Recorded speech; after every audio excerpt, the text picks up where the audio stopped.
Well, hi there, spooksters. Welcome to another week of my spooky studio. How are you guys doing today? Good? Good. Great. Hope you guys had a really happy Christmas. I know that we did.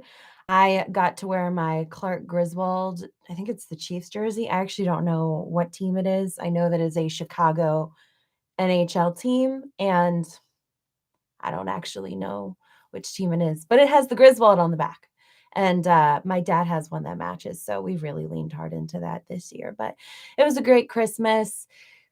So sad that it's over. And now I guess it's time to lean back into our favorite holiday, Halloween. Well, the Halloween trilogy. So you guys may or may not know, but the Halloween trilogy is now officially out on 4K and Blu-ray. Look at this. Look how beautiful this is. Let's come on close. Let's go right here, maybe. Look at that. Beautiful picture of Michael on the front. And then it's got all the three movies on the back and this nice little compact case. Now, don't get me wrong. I like having all the little 1, 2, 3s out, but having it in a nice compact case, at least for me, with the little space that I have available, it's nice. It's nice to have. I think so. I think so. Um, but I wanted to talk about this and the franchise.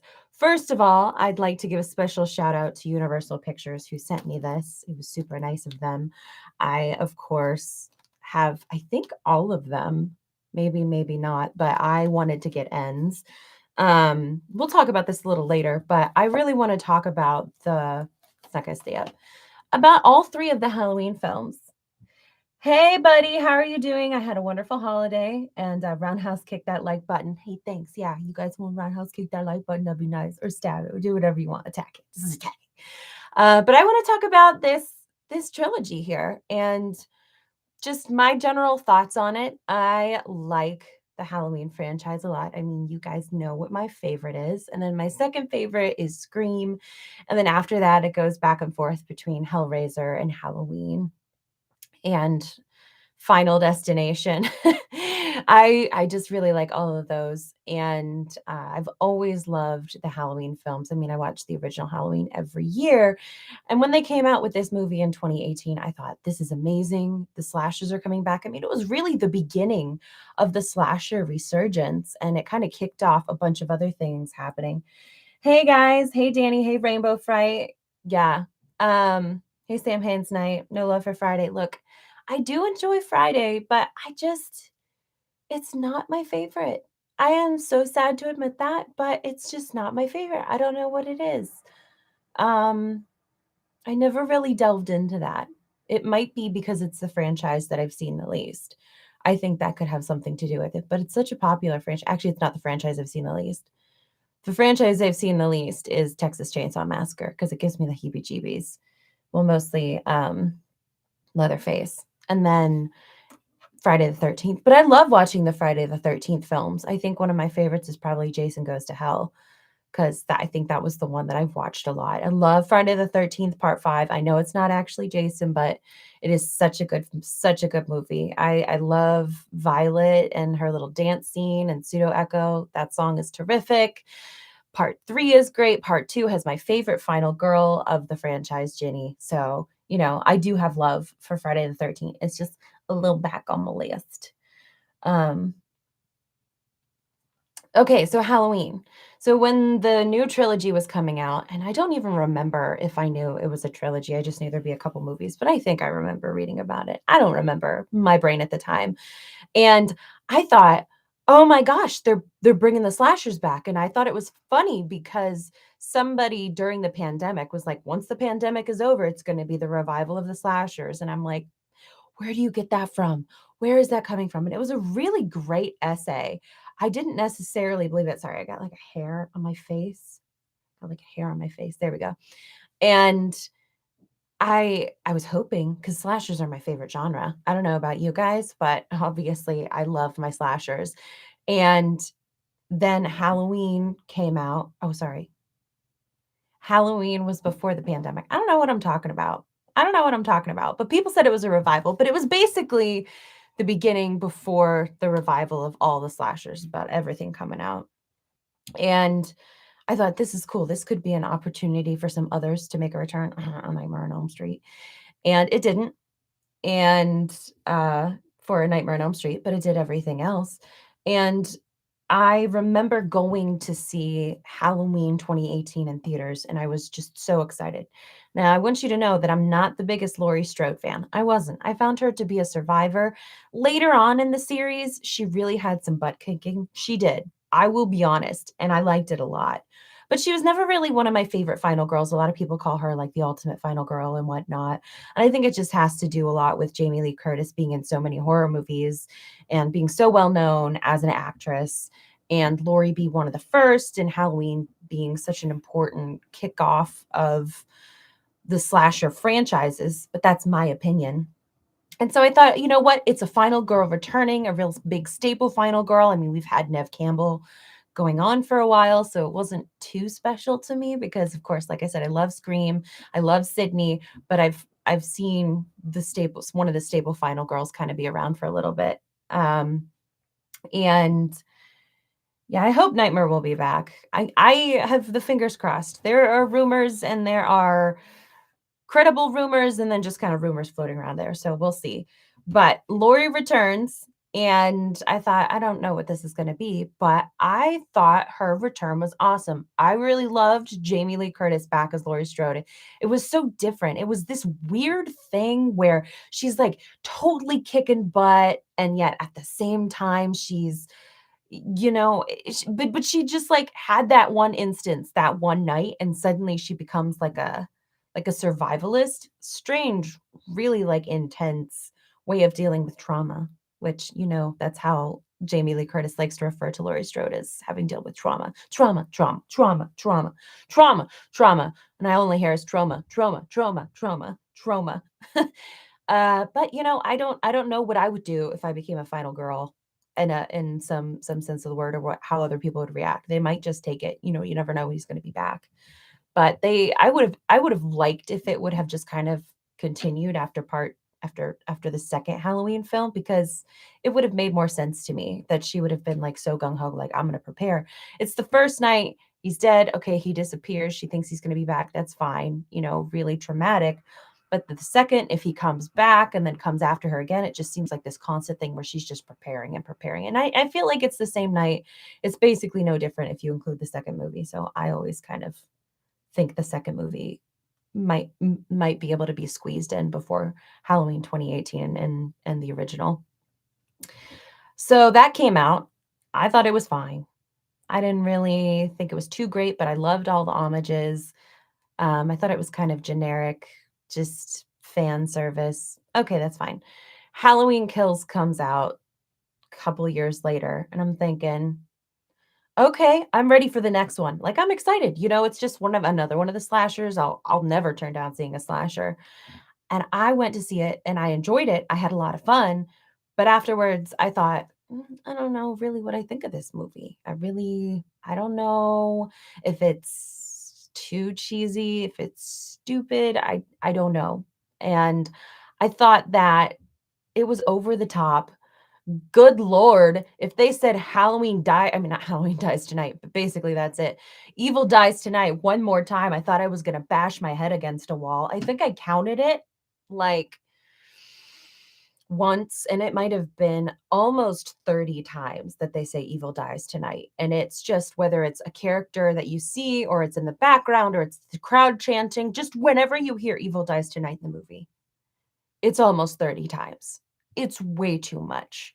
I get the mob mentality, but I don't know how I feel about it. It makes sense that he came back and then here they are again and he's back again and they're like, "All right, we're gonna round up the town."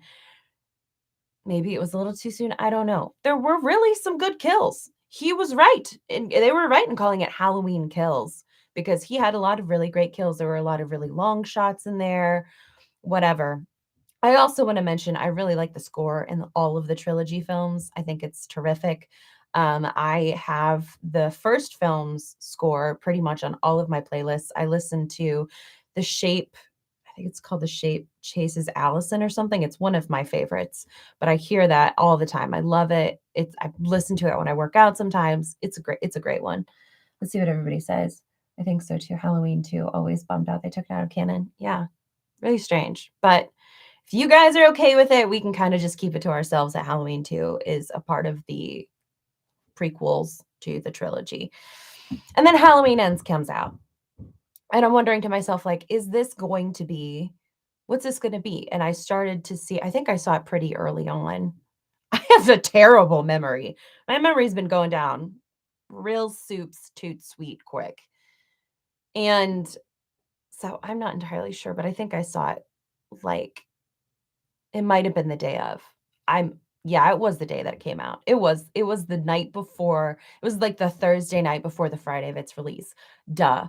Duh. What am I thinking? Because I always see it basically as soon as possible. So we went to see it that night, and I remember coming out, and there was a car, and they were playing the theme to Halloween, and the lights were going with it. It was really cool, which is part of the reason why I like to see it on those Thursday nights before the release on Friday, because not everybody, first of all, goes to look to see that the movie that's due out on Friday is also out on a Thursday, but you know that the Thursday crowd is a big fan of whatever the movie is going to be. And so it was super important that I did, and I watched it. And I heard some people making comments in the movie and walking out of the movie. They were like, "That what was that? That sucked. I can't believe that." But I really enjoyed the movie. It was like there wasn't a whole lot of Michael, which for an ends, I would have thought that there would have been more Michael, but I felt like it was just a deeper concept of the idea of, like, how trauma impacts everybody, how it impacted each individual character, and then Lori's little dramatic voiceover, when she's writing her book. Spoilers if you guys haven't seen it. Why the hell are you watching this if you haven't even seen it? And, The Shape Chases Allison. Thank you. That's it. Um, but I felt like it had a lot to say about evil and, you know, evil isn't born, it's made, or sometimes it's born, and just trying to figure out some of the evil elements to it, of what it was trying to say. Like, was Michael really a killer, or was he born a killer? Did the evil take over him early? Is there just like this underlying evil in Haddonfield, which kind of makes me think of like some season of the witch vibes, like maybe there's some weird cult, just whatever it might be. Um, that has kind of been touched on before in some of the movies, of just creating this evil in this little Midwestern town, and it actually just goes into different people. And was Michael born evil? Did it suddenly come into him? Or was he made evil? He did this thing, and then the town just looked at him as a monster. But I think Michael was probably evil from the get-go, or it was dormant. It went into him, and then he just became pure evil. And then with Corey, it was like he was made in a way. He didn't mean to kill the kid, although one could argue that it was underneath, and what the kid was doing set him off. It kind of cracked the code, and he was trying to ignore those urges. But he, um, he was kind of made to be evil. Everybody had this idea of who he is and who Corey is, and in the end, he kind of gave into it, you know?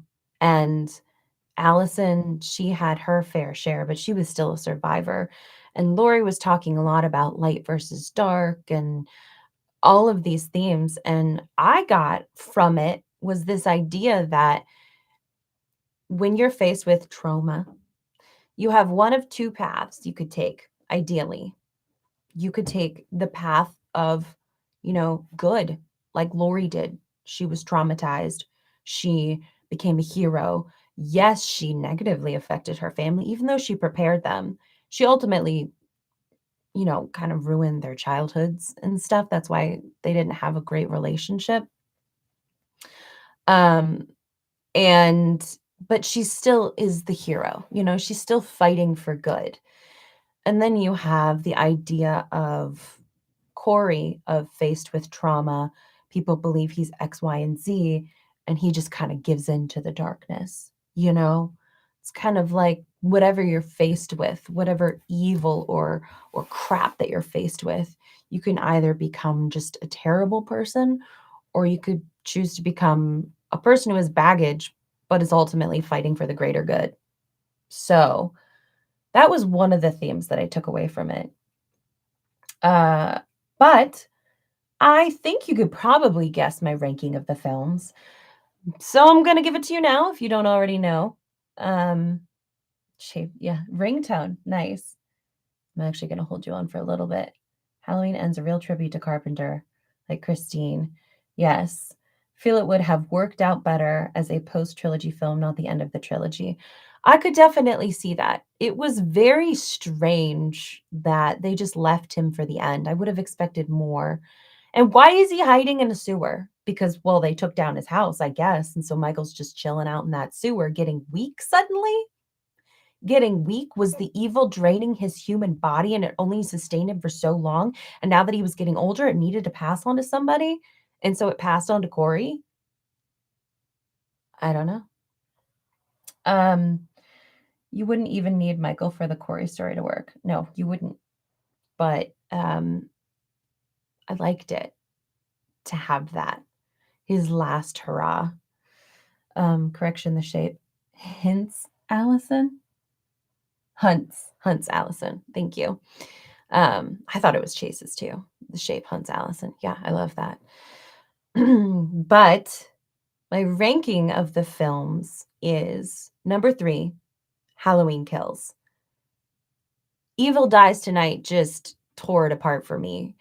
I loved seeing the bring back of just the different characters and the tie-in of the, Halloween 3, which is one of my favorites of the Halloween films, but it was just so cheesy the way that they said Evil Dies Tonight, and then they'd give a little nod to the character when they're in that bar scene, and they'd tie back to the image of whatever it was they'd be and then it would be kinda cheesy. It just didn't hit me right. It was just not a great story, but I can see why a lot of slasher fans like it because I think that sometimes people just wanna see Michael kill people, and that's what that movie was. But it was a lot of fun, don't get me wrong.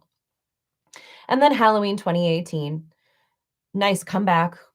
Loved Laurie's booby traps, establishing the characters, everything like that. I, um, I did. I enjoyed that. But my favorite is Halloween Ends of the trilogy, which surprises me. And I don't know if I just like it because most people hate it, and that's like my shtick, you know?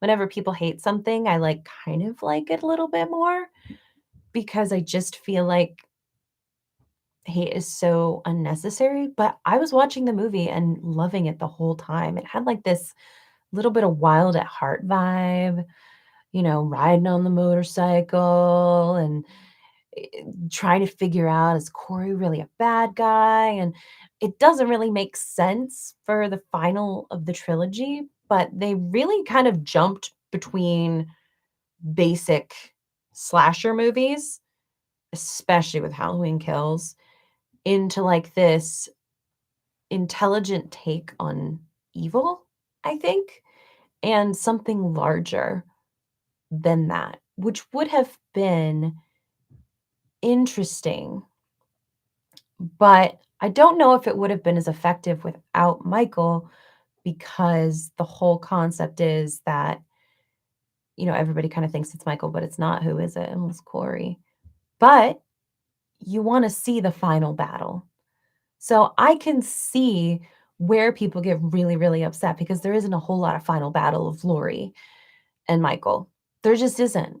It is crammed into the very end, and, Michael's kinda hiding away. Maybe they thought it would be a nice little build-up to their eventual fight, which there was, but I think that there was such a good story between, you know, everybody else and the whole Corey angle, that's really what drew me into that movie.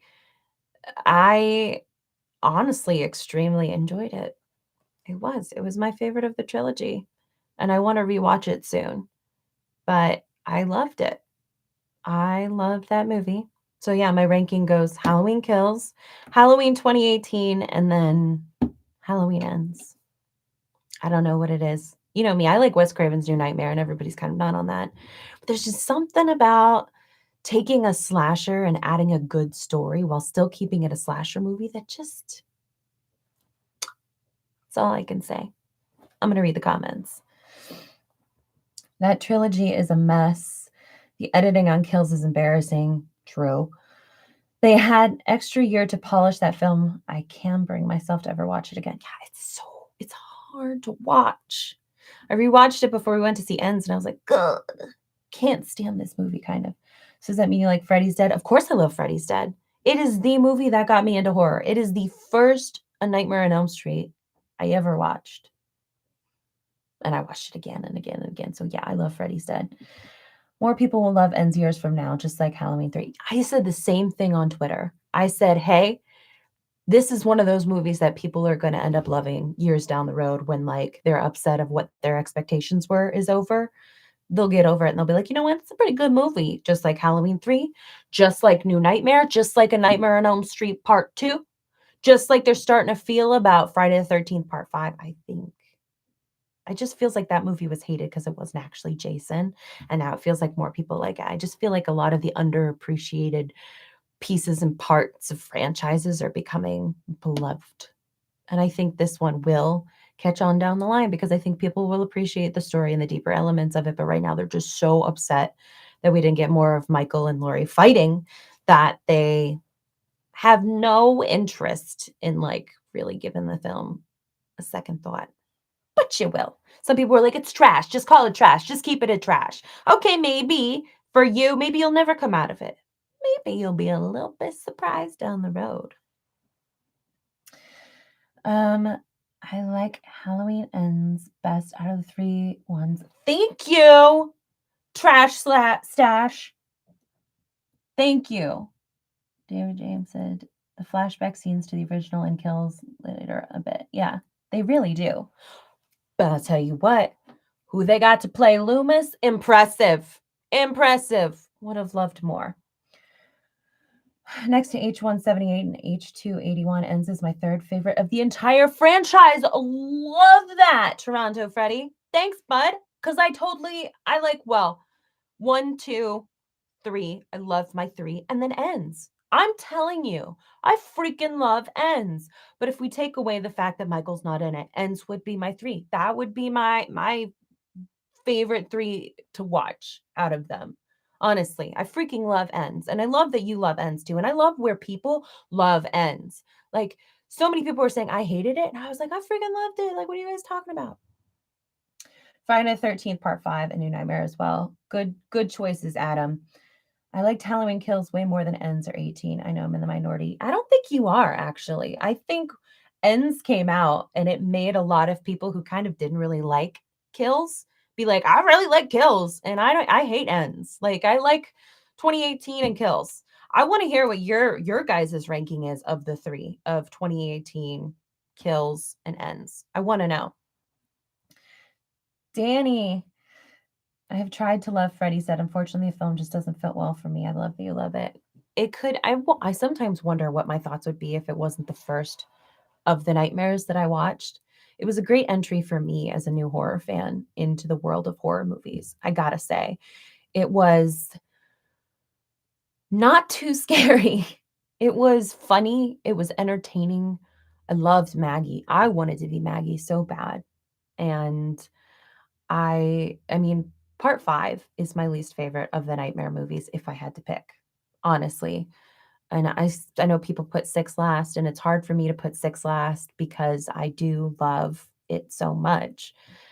And no matter where I put it, it is on the lower scale as far as, like, good entries go in the franchise, but I love it. I will always love that movie. I got so starstruck meeting Lisa Zane for the first time.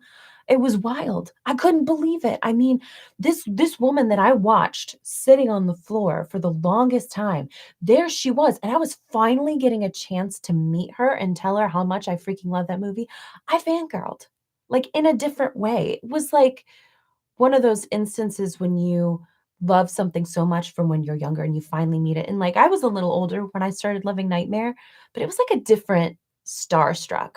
It was just really important to me to meet her, and it was wonderful. Age 18 and kills are extremely overrated. That's fair. That's fair. It's funny that I think a lot of us Nightmare fans like ends. Um, that is curious. I did see quite a few Nightmare fans like ends. So, I think we just might have a different taste maybe, and that's why we're Nightmare fans. Not saying that there's anything wrong with Halloween, but every franchise has a little something different that gives it its own unique spin. My ranking of the 3 new ones: Ends, Kills, 2018. Heck yeah. Trash Stash, right there. Right there with ya. Well, except the last 2, but I just like to see Ends as your first. Um, do I own the NES Nightmare game? No, but I'm looking to get it. I have the board game. Freddy's Dead knows it's ridiculous and goes with it. Part 5 is my least favorite Nightmare as well. Yeah, I can't say. I don't know if it's the gothic elements mixed with the seriousness. I hate the Freddy makeup in that. But my least favorite glove is 6. They look like butter knives, and it just looks clunky. I can't stand that glove. Dream Warriors is my favorite. That film made me become the fan I am today. A lot of people love Dream Warriors. But yeah, if any of you guys, please keep sharing up your ranking of this trilogy here, because I want to know. I want to know what everybody thinks, because I definitely saw a lot of hate for Ends, but I want to know where it sits for you. In the meantime, while you fill out a couple of those, I'm going to read this lovely little press release that I got from Universal Studios when I got this. Let's see, November 8th. Oh, it's already been rehashed. So the bonus features on the 4K Ultra HD Blu-ray, DVD, and digital. So like I said, if you guys want to get one, I think you should. I would recommend, if you don't already have them, to get this. Or if you already have them, to get this, add it, nice little 4 to your collection. Bonus features on 4K Ultra, deleted and extended scenes. Michael shakes things up. Joan's bunny slam. Corey reflects upon himself. Ronald's stuck at work. Margot gets the boot. Joan's receipt for disaster. The ending of Halloween. Halloween could never truly end without a decisive showdown between Laurie and Michael. Explore the creative team approach to crafting the film's final sequence. I really am looking forward to that one. Final Girl, the iconic Jamie Lee Curtis discusses the legacy of Laurie Strode and what playing the character has meant to her. I love the Final Girl features. Now let's get some for the rest of them. Let's get more attention for Nev and Sydney and, my girl Nancy. Just waiting for Heather to, who knows what they'll do with Nightmare. No Place Like Haddonfield filmmakers and cast reveal some of the secret ingredients that make Halloween productions so special and their personal feelings on being a part of such a classic franchise. It'd be cool. Gag reel. Love gag reels, especially for horror movies. A different threat. As Haddonfield evolves into a new era, we examine how the evil within has also evolved. I feel like that's going to be a great learning lesson. The Visions of Terror. See how various production departments came together to achieve the film's unique visual style. Twisted Deaths, and it does have they're beautifully shot, like crisp, but like kind of old-timey, and just I just love the way that they're shot. I really do. Twisted Deaths, an up-close look at some of the gruesome death scenes. Oh, let's take a look at some of those special effects. Feature commentary with co-writer director David Gordon Green, actors Andy Matichak, never said her name out loud, and Rowan Campbell. Oh, hi Rowan. Co-producer, first assistant director Attila Sila User, and production assistant Hugo Garza. For more information, blah, blah, blah, blah, blah. The filmmakers, technical information, Blu-ray. Wow, they put all of the technical information on here. That is wild. Huh. I love that. I am really interested in the amount of special features that they have here. Love deleted scenes. I love learning about the behind the scenes. I like how they have this broken up. So there's a little bit of attention to special effects, and attention to the final showdown, which I'm curious about. I think I've seen bits and pieces of it online. The secret ingredients that make the production so special. That's nice. Gag reel, typical. Um, the unique visual style. You don't often see people, I think, talk about like just the visual style of a film. So that would be super interesting. I'm really curious about a different threat. A new era, the evil within has also evolved. I'm curious to see what they say about how this franchise has changed and why, and just kind of went into that. So I'm looking forward to getting into the nitty gritty of not only rewatching the films, particularly ends, but also the special features. Oh, hey, and there's a digital code included. Movies Anywhere. Love that. I do. I really like this. Is it different underneath? Nope, it's the same. Love, love, love, love, love. But I missed some comments. Let's see. Edit ends with MM edited out entirely. It's great. I would love to see that. If you want to like link it somewhere, wherever that is without Michael in it, I'd love to see it. Nightmares 1, 3, 4, and 7 are my favorite nightmares. You got to have the Nancy trilogy, got to say. Part 4 is my it's my comfort film. Could watch Freddy's Dead 10 times over before ever entertaining the thought of ever watching the abysmal remake ever again. I saw it literally once in the theater. I saw it twice. I took a friend. First time I was dressed as Nancy after play practice in high school. Then I took a friend. It's not as bad, but it definitely could have been better.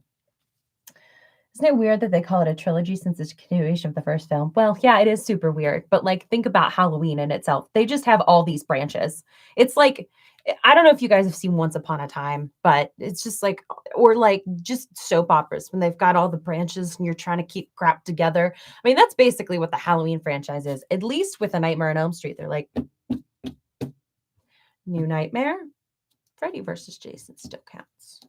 It's part of that. You know, but Halloween, it's like you've got this and you've got this and you get this and this goes this way. I was looking at an image after, like before I got on, and was like, geez, man, they really couldn't keep it together, could they? Did you know there's an unreleased Nightmare computer game? I don't think it was ever finished. I heard about something, but we'll see. Yes, thanks, buddy. Hit that like button if you like this video. Subscribe for more randomness. And, we've been thinking about doing a lot more lists lately and discussions. And I have thought about doing just some more fun things like that. Would you guys be interested in seeing that? I know people do rankings all the time. I don't know if people are interested in that from me, but I do have my rankings and I do have my reasons. And I think sometimes my reasons are pretty weird because, like I said, I put ends at the top, not very popular. For me, New Nightmare is the top of A Nightmare on Elm Street. So you at least got one there. But just any kind of other videos you guys want to see, because I love using my spooky studio to show off things in my collection, but just kind of talking to you guys about what's going on. And I love talking A Nightmare on Elm Street with everybody. So maybe I'll do some more discussions about that in the future. I know that there's a couple pieces of A Nightmare on Elm Street content. Well, I hate using that word. Just a couple things that I kind of want to do. And then I just kind of want to share it with the world, just like rereading the novelizations of A Nightmare on Elm Street and talking about it. But we'll see. Gotta love the physical media. It will not die tonight. You know what? You'll get away with that. Oh my God. Did you guys watch Violent Night? Speaking of Something Dies Tonight, when I think it was, oh God, I don't remember his character's name. John Leguizamo goes, Christmas dies tonight. I was like, no, you did not. That was funny. They did a nice job with that because that is one of those things that I don't know if they knew would be terrible, but just keep making fun of it forever until we die. Ends tells a story about the kid's descent into evil. So Michael Myers, you don't know anything about him except that he's evil. Corey, you know everything about him and he's as evil as Michael. Yeah.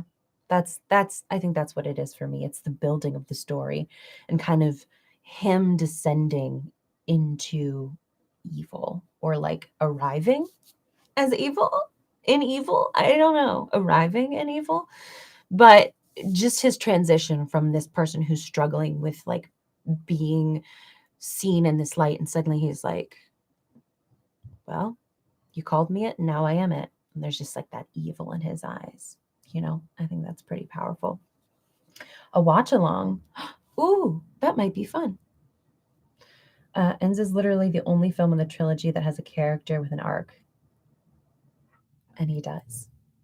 I really think they do a nice job with all of that arc. And yeah, I agree. I definitely agree. I'm Michael Myers. Heck yes, you are. Heck yes, you are. You could be whatever you want. 2023 is almost here. 2023 resolution: become Michael Myers. But like, don't, because then you could go to jail or get crushed by a car thing. I don't know what you call it. The jaws of life, the grinders of life, the grinders of life. Yeah, definitely. Did I know that? Oh, I love Did You Knows. Wolfman's Got Nards did the Ends fan edit. His download link was temp. Oh, poop. Zero share with anybody I passed. Yeah, I would totally do it. Okay, I'll ask him. Have you ever seen Maniac from 1980? That's a great character study slasher. I started it, but I didn't finish it. Oh, wait. Actually, I got most of the way through it, but I watched the remake of it. But I would want to watch that one. Deandra. Did you know that the part where Laurie confronts Corey in the house is actually him being delusional? I did not know that. Very interesting. I still think it's fascinating that not only did Robert help spread leaves on the set of Halloween, but one of the deleted scenes inside of a house was shot at 1428 North Genesee Avenue, which you guys should know is the Elm Street house. And you could see the layout, and the inside is exactly the same as, internal pictures of the house. So that's just wild stuff. Like, I wonder if people were looking at that house in West Craven and he was like, oh yes, they shot Halloween inside that. And he looked at that house and he said, you know what? I bet some girl could have nightmares in that house. And that's how it happened. That's how it happened, definitely. Remake is good too. Must say. Maybe she wasn't actually there. That is interesting. I'm going to have to rewatch it and have that perspective. I really got to look into this stuff because I feel like it's deep. I feel like there's a lot of deep stuff that I've kind of missed about Ends. I haven't really sat down and listened to. So that's kind of stuff I'm going to have to get into because I love learning all that stuff. I love it when people talk about horror movies as being, deeper than you think, because just all of that. I know people are like, oh, elevated horror, but horror movies have always had a deeper message. Sometimes they really push it to the front, and sometimes, it is like a subgenre in itself. But I love it. Just like the thought that Wes put into the Nightmare movies. I love the hell out of that. That's the kind of that I think about. All of the stuff, whenever I create something, how deep I go into it.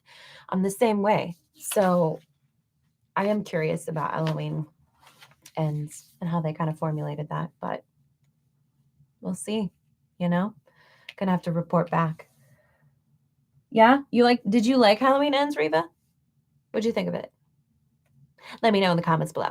All right. Well, oh, holy crap. I've been on here for 40 minutes. This is way, way, way past my bedtime. So to change the subject, do you think Stu will show up in Scream 6? I wish there was something that they would have, like a tie-in from Stu. I swear to God, I thought it was going to be at the end of Scream 5 when they were just like, Billy and his friend. I thought they were going to be like, oh, this is the cult of Stu. We're going to come out and be like, Billy and his friend. Everyone's like, Billy and his friend. But it was Stu. Stu was such a raging, great ghost face. And then they're trying to, raise hell in his honor. But sorry, but Kevin Williamson confirmed that Stu's dead. Which is sad. So did Matthew Lillard. And I could be in denial as much as I want, but I think those two are pretty powerful people. So we'll see. Fingers crossed. Yes. Michael back. like back here. And then I don't have any room. And then I've got the classic Halloween original Michael Myers-esque mask. But yes, I do have this one right here. And his eyes glow because he's got a little scaly underneath. Adds a little flair. Adds a little flair. And then there's Michael too. He right there. Boop, boop, boop, boop. But I think Michael is adorable. But in any case, guys, I hope you. Oh wait, there's more. Oh, I can't end this yet. Hold on, I gotta answer these. Nancy is the best. She's the most proactive final girl. Heck yes, she is. Booby traps. Hello. She recognized the problem at the beginning of the film and comes up with a plan to solve it. It's terrific. She goes after the killer. Everybody else at the time was like, oh. Not friggin' Nancy. No. Nancy was like, I'm crazy, kind of. And people think I'm crazy, but I know that I'm not. And so I'm going to just take this booby trap book. See you later. You can listen to me. I really want you to listen to me. But at the same time, like, I can say my butt. She did it. She really.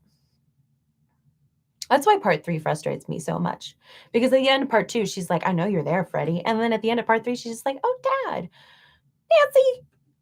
They should have gone with Wes's ending where she knows that it's him, And then they go down in a death grip and we get a little nod to the beautiful dream, which is actually a real thing.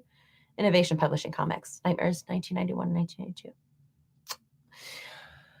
1992. Back in the 80s, Elm Street was elevated horror. It wasn't your conventional slasher. No, I can't say that it was. It really had a lot of themes going on. A lot of themes. Michael stabbing the jack-o'-lantern light. Dude, this thing was so hard to find at Spirit Halloween. When I saw it, it was the last one, and I'm like, I am snatching that thing up so fast. So fast. Because I have Sam.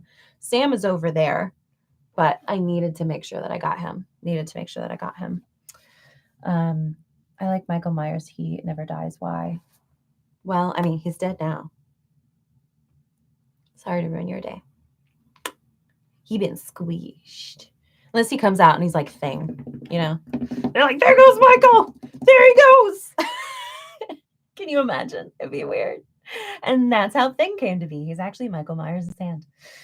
Do you think Amber Heard has that bed scene in the original film on repeat? Ouch. Yikes. Who knows? Maybe. That would be terrible if she did. But all right, guys.